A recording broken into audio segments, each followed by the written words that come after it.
Hello everyone, I am Kazi the Gym Leader, and today I'll be bringing you a new series called the Eviolites.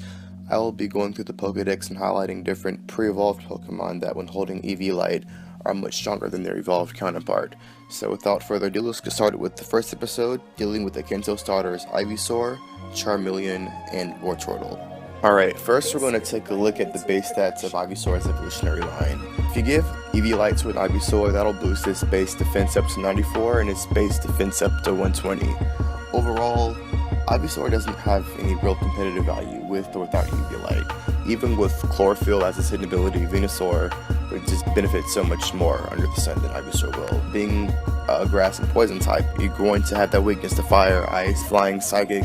Ivysaur was just meant to evolve. Venusaur's ability Thick Fat halves the damage from fire and ice type moves, so really you just have to worry about flying and psychic types, being Talonflame, Gardevoir, Gengar, things like that.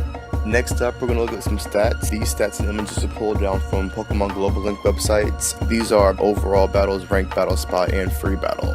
So looking at Mega Venusaur, these are mostly special tanks, but they have some really balanced stats and can effectively use moves like Earthquake after a Swords Dance. Top two moves being used from Venusaur against major stab damage, you got Sludge Bomb, which has a 90 base power, which has a 30% chance of poison. And you have Giga Drain, which has a 75 base power, but you're getting out heal off of it also. Giga Drain would work really well with Overgrow's ability, especially after an Amnesia or a Curse. Solar Beam has a base power of 120, but Charizard Y can do all that by itself. And a lot of times if you're going to put Charizard Y next to your Venusaur, you already have that grass type coverage, so you don't really need a Solar Beam between the two of them, so that frees up another move slot right there.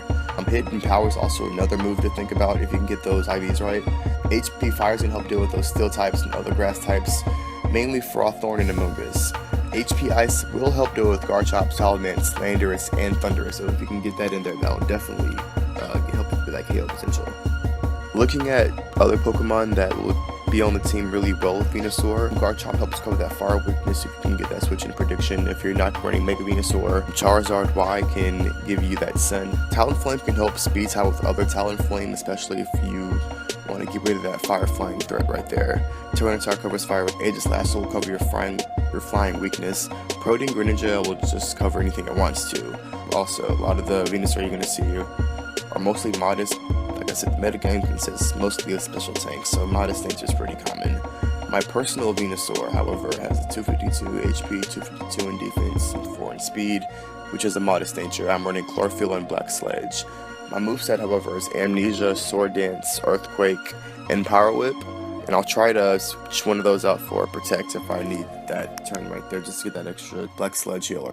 Some other things to consider are the dominant threats in the metagame right now that are really going to be detrimental to Venusaur. Brave Bird has a base power of 120, Talonflame, Ho-Oh, Psychic, which has a 90 base power, maybe from Mewtwo, Eviolites, Gengar, Lugia, Gardevoir, maybe a Chandelure, but if you do see a Chandelure and it's not trying to Will-O-Wisp or trying to burn you down with some fire type attacks, it's probably not going to be that common.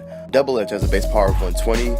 Technically, anyone on this list will get Double Edge but Gengar, but that's mainly going to be coming from Mega Kangaskhan with that stab base power of 180, Maternal Bond, Earthquake from Tyranitar, Salamence, Garchomp. Ho-Oh and Lugia also get Earthquakes, and Heatran and Groudon are also really solid threats. I don't know how much you would benefit from that drought coming from Groudon. Maybe you can get in there, get some grass damage onto it, do something, but I feel like Eruption is going to just overwhelm you if you're not running Mega Venusaur.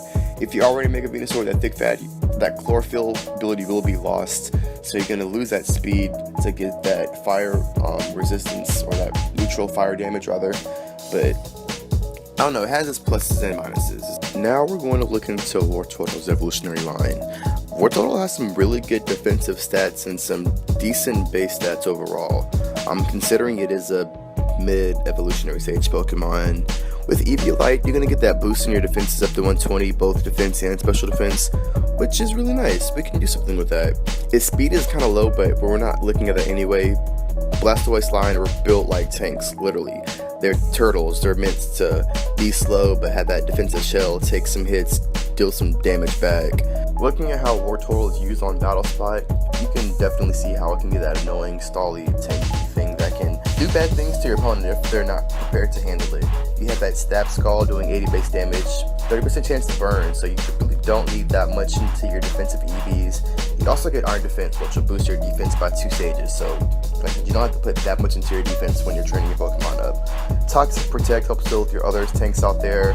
Ice Beam has a 90 base power, which helps covers your grass type weakness. You have Aqua Jet for 40 base power, gives you some stat priority. The majority of Wartortle users are using Torrents, which is going to give you that 50% boost when your HP is low. Personally, I would like to see a lot more Rain Dish on it because you get that HP recovery and you would still get that 50% boost under rain, and you would get it all the time as long as you're under rain and not just when your HP is low. But either way, you get Rest for Recovery. It does get Skull Bash, which will boost your defense and deal some massive physical type damage. Wartortle will probably throw off your opponent if they don't know what to expect or if they don't have any grass or electric type moves to deal with it.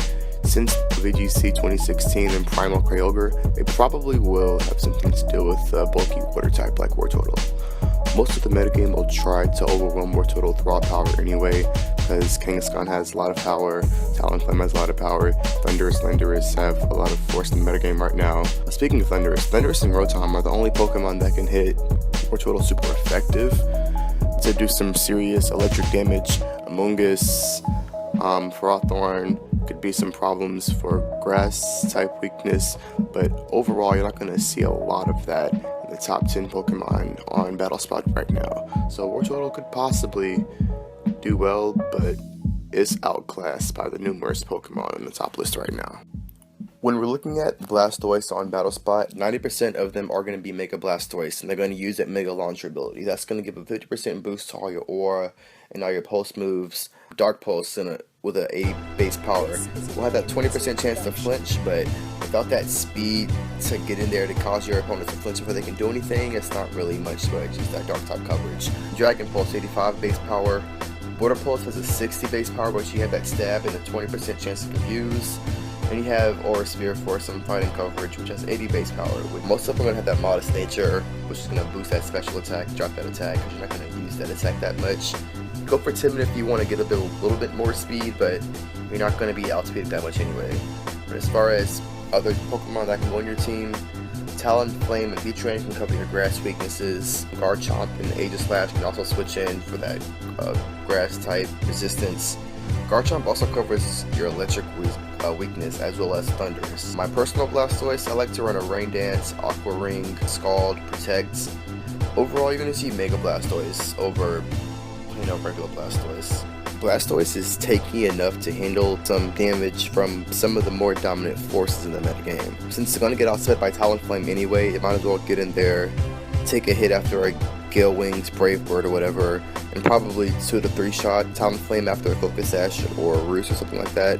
Kangaskhan will try and fake out into some high dealing damage move, or Power Up Punch until it has enough attack to defeat you. Some Kangaskhan can handle the burn from a Scald if she's a special attacker, but that isn't that common. But Mega Kangaskhan will back down from someone who can take a punch and burn. Blastoise can take a punch really well. Landorus will try and hit you like a truck with a Choice Scarf, anything really.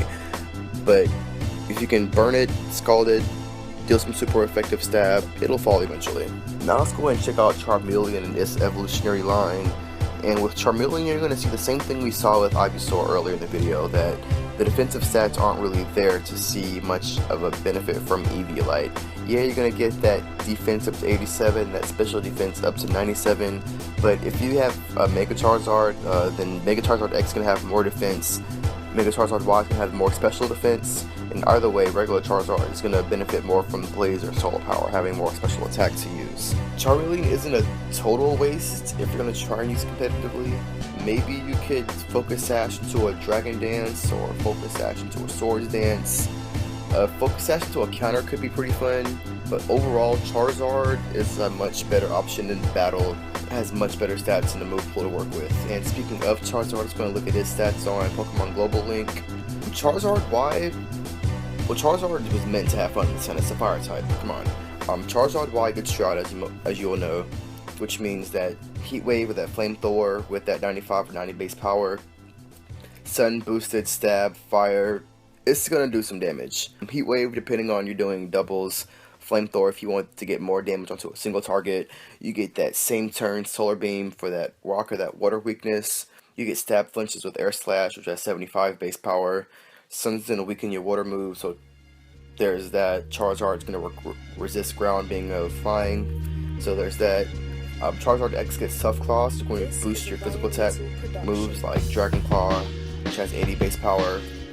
You could see a lot of Flare Blitz that has that 120 base power for a lot of damage, but that recoil is something to think about as well.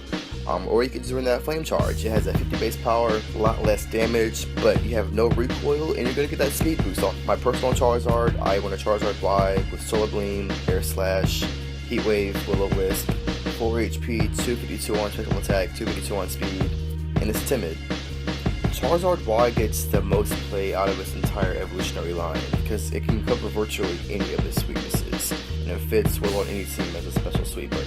Landorus and Garchomp can help cover your electric weaknesses. Aegislash covers that rock weakness if you can get that switch in. Greninja on your team can just do whatever it wants. Also, considering that you can have that special Charizard Y or that physical Charizard X, Greninja you can run physical or special and get that balance in there as well, depending on what you need for your team. Unfortunately, Charizard is not invincible.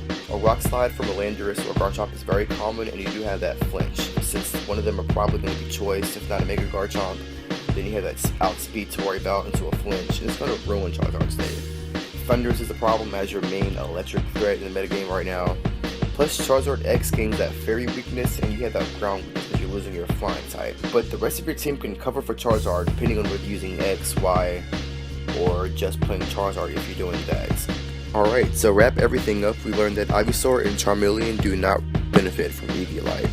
If you're going to try to use them, focus action to something and try to trade that 1-for-1 if you're really going to try and use that. Wartortle with that shell, I mean, it was a turtle, it was meant to be slower but take some hits and deal some damage right back to your opponent. So overall, yeah, Wartortle, who knew? Credits go out to Pokemon Global Link for the pictures and the stats you saw in this video, as well as Bulbapedia for a lot of pictures and the stats you saw as well. Thanks to Ryan Little for letting me use some of his music. Definitely go check out his YouTube channel. He has some awesome music up there. Please like, comment, and subscribe if you liked today's video. Thank you for watching. Have a nice day.